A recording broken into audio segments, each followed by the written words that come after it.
Game week 8 went relatively well with the wild card in play, but game week 9 is a completely different story. Should I activate my bench boost? Let's see how my team is looking like for this week. Now, let's start with the defense. Nick Pope against Fulham at home. And I'll be honest, I think this is one of the toughest games to call on the weekend. We know how good Fulham are. We know how good Newcastle are. Fulham have given pretty much every single side in the league a game this year. And we know Fulham, even though their defensive data is very, very good, I think going forward, they might struggle slightly. We know Muniz is out. We know they have a couple injuries in the offensive areas. We know, let's say, Raul Jimenez is not the old Raul Jimenez that was at Wolves, for example. I actually think Newcastle do have a decent amount of a clean sheet potential. The frustrating thing is, if anyone watched the Champions League this week, Nick Pope got an assist. Hopefully you can do that in the Prem, because obviously I love FPL points. Now, the Arsenal boys, they have Crystal Palace at home, and I'll be honest, I think this falls into the same category as Newcastle Fulham. I think this is a very tough game to call. Not in terms of result, because I think Arsenal win this.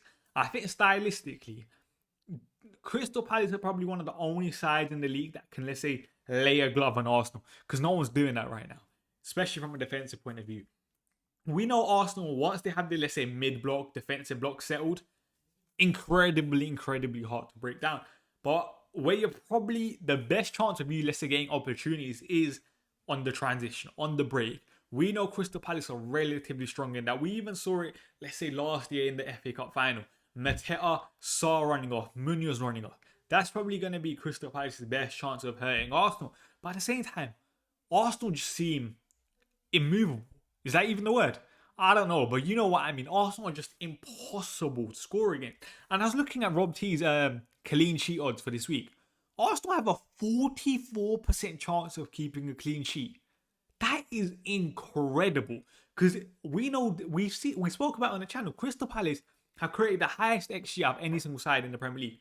Yet Arsenal still have a 44% chance. The highest clean sheet odds out of any single side in the Premier League this week. That is incredible. So, listen, I'm still going to start my double Arsenal defense. Then, if I don't bench boost, this will be my back three, and that would be Senesi. Senesi has Nottingham Forest at home. And again, this is a game where, do I expect Bournemouth to win? Yes, but do I expect this game to be difficult to call? The answer to that question is also yes, because obviously we know Sean Dyche is in now. That kind of changes how we view Nottingham Forest as a whole completely. We know Sean Dyche defensively very, very resolute. But the question is always going to be, how quickly do we expect Sean Dyche to come in and get Nottingham Forest defensively set up to a level that he's happy with? That's obviously going to take time on the training ground. Obviously, Nottingham Forest also have Europe. So, it is a very, very difficult job for Sean Dyche to come in. And I feel like we normally expect new manager bounces when managers get appointed at different clubs. Ange didn't get a new manager bounce. Is Sean Dyche necessarily going to get a new manager bounce? I think it's very, very hard to call. So I think this game, I'm going to give it to Bournemouth. I expect them to win, which is why I'm playing Senesi. But going forward, I want to see more of Nottingham Forest before I make judgments of if I think Murillo or Milenkovic are good assets going forward. But I think this is very difficult to call. Let's say the bench. Joe Rodon against West Ham at home. As we saw with Rob T's clean sheet odds, Leeds have a 37% chance. That is very, very nice. I don't mind playing him. The problem is the third bench option that I have in Joachim Andersen. As you guys know, Marcus Silva has now confirmed that Joachim Andersen is out for the game week. And that is very frustrating because firstly, he didn't give us a return date. So if I was to hold off for the bench boost in game week 11, do I expect Andersen to be fit? Yes, but obviously is there a chance that he won't be? Also yes. But at the same time, if we're looking at my bench boost right now, Dubravka against Wolves away, that is not a bad fixture. Joe Rodon against West Ham, that is not a bad fixture. Sean Longstaff against West Ham at home. We know Longstaff is brilliant, is taking set pieces now for Leeds. West Ham are still relatively bad at defending set pieces. So could there be an opportunity not only for him to get DEFCON, for him to get an attacking return? Yes. Then I'm pretty much just one player away from from being happy with my bench boost, for having 15 players that I expect to play. And that is Joachim Andersen, which is why I think I'm going to sell him this week to activate my bench boost. Potential options that I have right now are Michael Keane from Everton. Do I want to play Michael Keane going forward with Braithwaite out?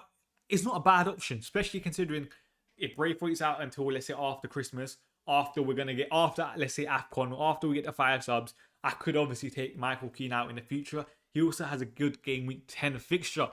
But where I'm leaning towards is Chris Richards. As you guys know, when I played my wildcard, it was a toss-up between Anderson and Richards. The only problem is, if I do bring in Chris Richards for this week, it don't seem the most optimal solution bringing in a player against Arsenal away to have on a bench boost. But then, who is there really that I want? The person that I really want is a defender from Newcastle. So I was looking at Botman at 4.9, but I'm 0.1 away. And that is so frustrating. So I think right now, my transfer plan is Anderson to Richards, but I'm not going to look that in just yet. I just want one. Let's see Crystal Palace go out in Europe today. Let's see how many minutes Chris Richards gets. Let me just get a bit more confirmation before I press that button. But I think that is going to be the transfer I make this week to activate my bench boost. But let's see how my midfield is looking. Now looking at that midfield, and I feel like my team's in a relatively decent position in this area. Let's start from right to left. Enzo Fernandez. Enzo Fernandez played against Ajax in the Champions League. He got 45 minutes and he obviously scored, which is a massive positive. The problem is, I don't know what I expect his role to be on the weekend in terms of, we know Mark Gui, I think that's how you pronounce his name, obviously played against Ajax, scored, was the youngest scorer for Chelsea in the Champions League for like 30 minutes before Esteban broke it. But we know Mark Gui might play up top, considering the fact that I think Enzo Maresca likes having, let's say, a player like Mark Gui or a natural number 9 against these teams that Chelsea are expected to beat. And Sunderland is obviously one of them, with João Pedro playing in behind, which would then mean Enzo Fernandez plays slightly deeper alongside, I say alongside, in quotation marks, alongside I say that, but we know Enzo Fernandez always has the license to push forward. Listen, I still think Enzo Fernandez has good potential to obviously get himself a couple goal contribution, or let's say one at least against Sunderland. I'm still happy enough owning him. And obviously, I'm making that assumption that Mark Gui is going to play. That might not be the case. Obviously, João Pedro might play 9 with Enzo Fernandez in the 10. We don't know yet. Sarr against Arsenal away, like I said before, if there was an opportunity to hurt Arsenal, it's going to be on the transition.